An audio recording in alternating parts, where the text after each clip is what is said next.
Hello, আসসালামু আলাইকুম। আজকে আন্টি নিজ হাতে আমার জন্য কিছু রান্না করে পাঠিয়েছে এবং খুব কষ্ট করে আমাকে পার্সেল পাঠিয়েছে।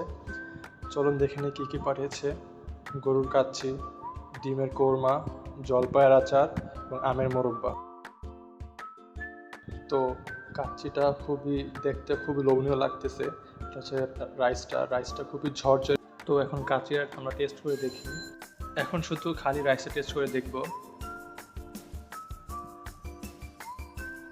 রাইসটা মুখে দেওয়ার পরে পুরো ফ্লেভারটা মুখে ছড়িয়ে গিয়েছে।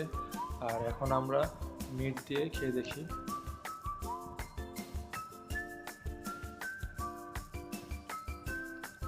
হ্যাঁ, মাংসটা কামড় দেওয়ার পরে মাংসের ভিতরে যে মশলাগুলো প্রপারলি গিয়েছে সেটা বোঝা যাচ্ছে। আলহামদুলিল্লাহ, কাচ্চি স্বাদটা খুবই ভালো ছিল। এখন আমরা নেক্সট ডিশে ট্রাই করি। এটা হচ্ছে ডিমের কোরমাটা। এটা এখন টেস্ট করা যাক। একটু ডিমের টুকরো নিয়ে নিচ্ছি, সাথে গ্রেভি ছিল, গ্রেভিটা একটু মাখিয়ে নিচ্ছি এর সাথে। এখন একলা খেয়ে দেখি। ডিমের কোরমার ফ্লেভারটা পুরোপুরি বোঝা যাচ্ছে। আর খুব বেশি মিষ্টি হয়েছে এমনও না, একদম প্রপার যে স্বাদটা দরকার ছিল সেটাই। তো আলহামদুলিল্লাহ, কাচ্চি খাওয়া শেষে আমরা একটু আমের মোরব্বা ট্রাই করে দেখি, দেখি কেমন স্বাদটা।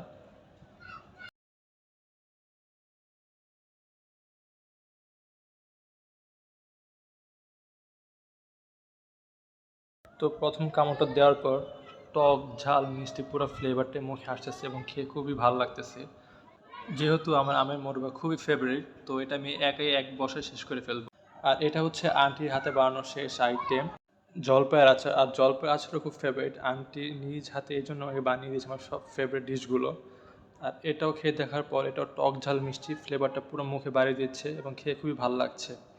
আর আন্টি যেন প্রতিদিন এভাবে আমার জন্য মজা মজা রান্না করে পাঠায়, সেই জন্য আন্টি যেন সুস্থ থাকে এবং ভালো থাকে, সবাই দোয়া করবেন। আসসালামু আলাইকুম।